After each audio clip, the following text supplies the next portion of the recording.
This question is relating to Unit 1 of the Part 1. This is relating to tax return preparation by the preparer in the current year. Tax return prepare చేసేటప్పుడు tax preparer తీసుకోవాల్సిన care గురించి question అండి ఇది. Tax preparer discovers an omission in a client's prior year return. Last year client return file చేశాడు. Tax credit కి సంబంధించి they filed wrongly in the last year అనమాట. Now I am preparer, I am helping to tax payer for preparation of the return in the current year. ఇప్పుడు నేను tax return prepare చేసేటప్పుడు నాకు ఒక error జరిగింది last year అన్నది నా దృష్టికి వచ్చింది యాజ్ ఎ ట్యాక్స్ ప్రిపేరర్. ఇప్పుడు నా రోల్ ఏంటి, నేను చేయాల్సింది ఏంటి అనే దాని గురించి 4 ఆప్షన్స్ ఉన్నాయండి. Let me read the question.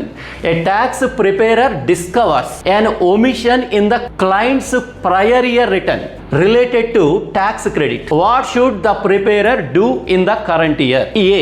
Ignore the omission since it's from a previous year.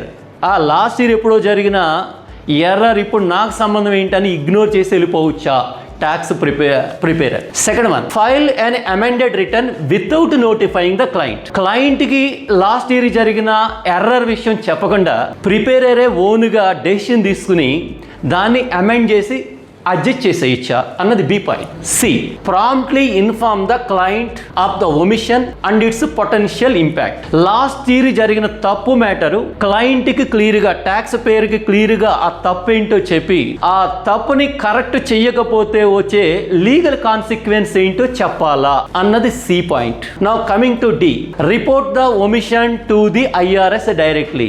విషయం క్లయింట్ తో చెప్పకుండా డైరెక్ట్ గా ఇన్కమ్ ట్యాక్స్ డిపార్ట్మెంట్ కి ఇక్కడ తప్పు జరిగిపోయిందని రిపోర్ట్ చేసేయాలా.